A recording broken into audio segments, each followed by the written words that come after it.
I am doctor Sharda Jain. आज की चर्चा का विषय है urinary tract infection in females. Urinary tract infection बहुत ही कॉमन प्रॉब्लम है और जैसे आप सबको मालूम है कि यूरिनरी ट्रैक्ट इन्फेक्शन लेडीज में ज़्यादा होती है इन कंपैरिजन टू मेन।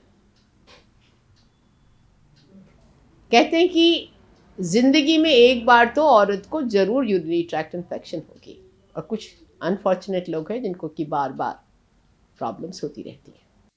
इसके जो सिम्टम्स है बहुत ही डिस्ट्रेसिंग है।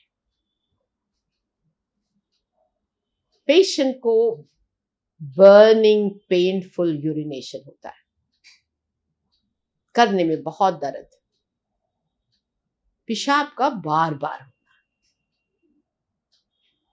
हर 5 मिनट पे उसको जाना पड़ता है और कई बार ऐसा है कि वो should not been able to control also.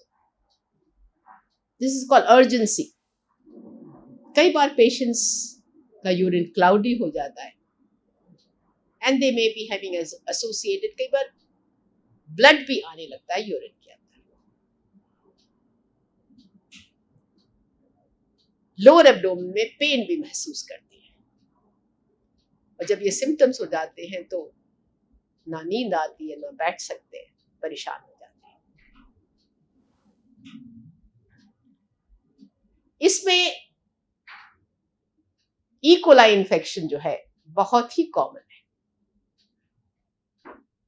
जो कि गुड 90% केसेस में ई कोलाई इन्फेक्शन होती है और 10% में दूसरी और इन्फेक्शंस होती हैं, लाइक प्रोटियस हो गया, क्लेप्सिला हो गया, स्यूडोमोनास हो गया, ग्राम पॉजिटिव ऑर्गेनिजम्स हो गए। क्या करना चाहिए? इसकी कोई होम रेमेडीज नहीं है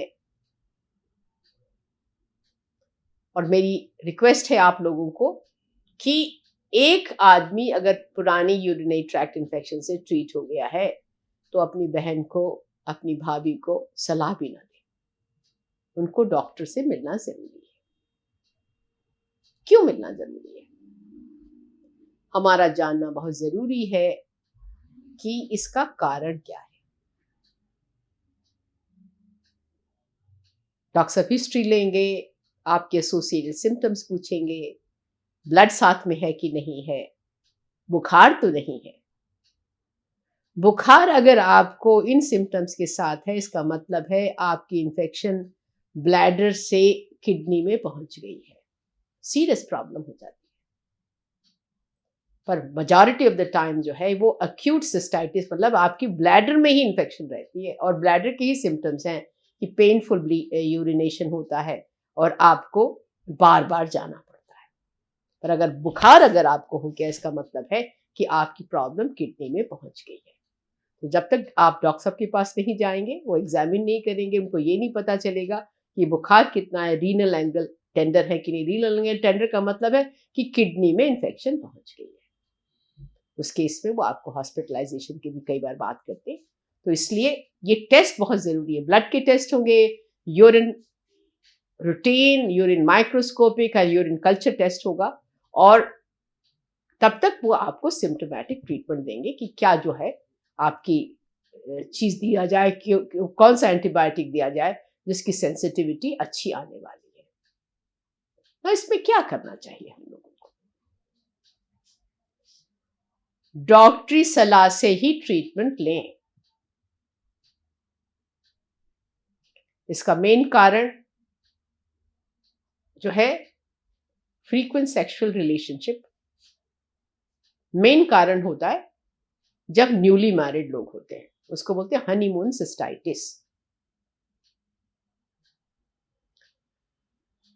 वैसे तो ये बाद में कभी भी हो सकता है, कभी भी आपको स्टोन्स हैं किडनी में तो ये बार बार इन्फेक्शन हो सकती है।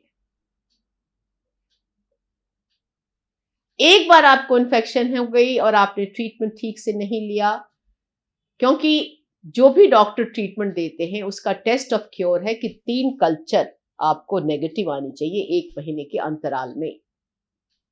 और अगर आपने इसको अनदेखा किया है, इस डॉक्टरी एडवाइस को, तो आप परेशानी में आ जाएंगे। इन्फेक्शन ज़्यादातर फीमेल्स में अगर अनकॉम्प्लिकेटेड है तो डॉक्टर्स आपको सलाह देते हैं कि आप खूब सारा पानी पिए। आपकी ब्लैडर में जो इरिटेशन हो रही है उसके लिए वो एंटीस्पाज्मेटिक ड्रग्स देते हैं जिससे कि आपका यूट्रस रिलैक्स करे, और आपको एंटीबायोटिक समझते हैं। बहुत सारे एंटीबायोटिक्स हैं, आप लोगों ने बहुत यूज किया होगा, उसके बारे में भी मैं बताना चाहती हूँ। WHO के हिसाब से फर्स्ट लाइन ड्रग है, और बहुत सारी रिकमेंडेशंस है बहुत सारी बॉडीज की, कि फॉस्फोमाइसिन ये फर्स्ट लाइन ऑफ ड्रग है। ये पाउडर की तरह से अवेलेबल है। इसको आप 1 ग्लास पानी में डिजोल्व करके लें, पहले यूरिन करके आए और 3 घंटे तक यूरिन को होल्ड करें। रैपिडली एब्जॉर्ब हो जाता है, किडनी के द्वारा ब्लैडर में पहुंच जाता है, और ब्लैडर की जो लाइनिंग है उस पे ये चिपक जाता है। तो वहां पर जितने भी ऑर्गेनिजम्स होते हैं उनको सबको डेथ करता है, उनकी बैक्टीरियासाइडल है, उनकी डेथ करता है। तो 3 घंटे जो आप पेशाब नहीं करते उसको बहुत फायदा है। 98% इट इज इफेक्टिव है, और रेजिस्टेंस बहुत कम है, 1% रेजिस्टेंस देखा गया है। और जो कॉमन ड्रग्स जो इस टाइम पहले शुरू में लिए जा सकते हैं वो है नाइट्रोफ्यूरेंटाइन, जब तक कि आपकी कल्चर की रिपोर्ट ना आ जाए। इट इज इफेक्टिव, उतना इफेक्टिव नहीं पर 90% में it is effective. Main report तो आपको एंटीबायोटिक की देखनी पड़ेगी। कल्चर के बाद जो रिपोर्ट आती है उसमें अगर आपने जो ड्रग दिया है वो अगर इससे फायदा नहीं हो रहा है तो आपको पता चल जाएगा फायदा नहीं हो रहा है, तो वो कल्चर की रिपोर्ट के बाद आप अपने एंटीबायोटिक बदल सकते हैं। पहले हम यूज करते थे फ्लोरोक्लोरिन्स, जैसे फिर नॉर्फ्लॉक्स हो गया, सिप्रोफ्लॉक्स हो गया।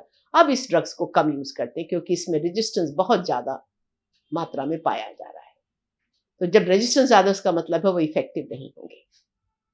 तो आपकी क्या क्या प्रॉब्लम्स हो सकती हैं? एक होता है ये पहली बार हुआ है तो आपने एक सिंगल डोज यूज करनी। अगर आपको ये बार बार हो रहा है इसका मतलब आपने पूरा इलाज नहीं लिया, ये रेजिस्टेंट हो गया है। उस केस के अंदर जब भी आप कल्चर पॉजिटिव के बाद लेंगे तो उसको डे 1 में ट्रीटमेंट लीजिए, डे 3 में लीजिए और डे 5 में ट्रीटमेंट लीजिए। यही फॉस्फोमाइसिन का सेशन। और अगर आपको रिकरेंट प्रॉब्लम्स हो रही हैं साल में 4 बार, तो आपने इस सेशन को हर 10 दिन में लेना है 3 महीने तक। हर हालत में आपने देखना है कि आपके 3 कल्चर नेगेटिव आने चाहिए। जब कभी ब्लीडिंग होती है इसका मतलब ये है यूरिनरी ट्रैक्ट इन्फेक्शन के साथ कि ब्लैडर में बहुत सीवियर इन्फेक्शन है। बहुत कम बार ये स्टोन से रिलेटेड भी हो सकता है। हमें कैसे पता चलेगा? यूरिन कल्चर से तो हमने 3 कल्चर करा ली, 3 नेगेटिव आ गए, हमको पता चल गया कि हमारी यूरिन इन्फेक्शन जो है क्लियर हो गई। हमें कैसे पता चलेगा कि हमारा स्टोन है कि नहीं है? एक सिंपल है कि आपको अल्ट्रासाउंड से बहुत कुछ पता चल जाएगा, पर कुछ स्टोन्स हैं जो कि अल्ट्रासाउंड में नहीं आते। उस केस के अंदर हम लोगों को प्लेन एक्सरे एब्डोमिनल प्रिपरेशन की बात कराना पड़ता है। और डॉक्टर लोग अगर फील करते हैं कि इसमें स्टोन ठीक से नहीं आ पा रहा तो किडनी फंक्शन टेस्ट वगैरह देखने के लिए वो IVP भी करते हैं। उसके लिए आपका सीरम क्रिएटिनिन लेवल होना चाहिए और आपका TLC काउंट होना चाहिए। इसके प्रिपरेशन के बाद जब आप जाएंगे तो ये आपका एक्सरे जब होता है तो बहुत अच्छी तरह से हो जाएगा। IVP वगैरह कराने के लिए आप अच्छे इमेजिंग सेंटर में जाइए जहाँ की अच्छी क्वालिटी के आपके एक्सरे हो सके। आपने किडनी की इन्फेक्शन को या किडनी से रिलेटेड कुछ भी चीज को नेग्लेक्ट नहीं करना है। लिवर और किडनी बोथ ही बहुत एसेंशियल चीजें हैं हमारी ऑर्गन, हमारी बॉडी के लिए, जिनको कि हमें ह्यूमन बीइंग्स को बिल्कुल नेग्लेक्ट नहीं करना। आपको यूरिनरी ट्रैक्ट इन्फेक्शन से कुछ भी सवाल हो आप पूछेंगे कि प्रेगनेंसी में भी ये फॉस्फोमाइसिन बहुत सेफ ड्रग है, इसको यूज किया जा सकता है, उसमें कोई प्रॉब्लम नहीं है। और कोई भी आपको सवाल हो यूरिनरी ट्रैक्ट इन्फेक्शन से, आप कमेंट्स में ज़रूर लिखेंगे, और अगर आपने चैनल को सब्सक्राइब नहीं किया है तो उसको सब्सक्राइब करेंगे, और जिससे और बेल आइकॉन को दबा देंगे, जिससे कि जो भी आपके फ्यूचर में फीमेल से रिलेटेड गायनोकोलॉजिस्ट व्यू पॉइंट से कुछ भी सवाल होंगे, कुछ क्वेश्चंस होंगे, उसको हम बार बार लेते रहते हैं, तो उसको आप सुनेंगे, बहुत अच्छा लगेगा आपको। धन्यवाद।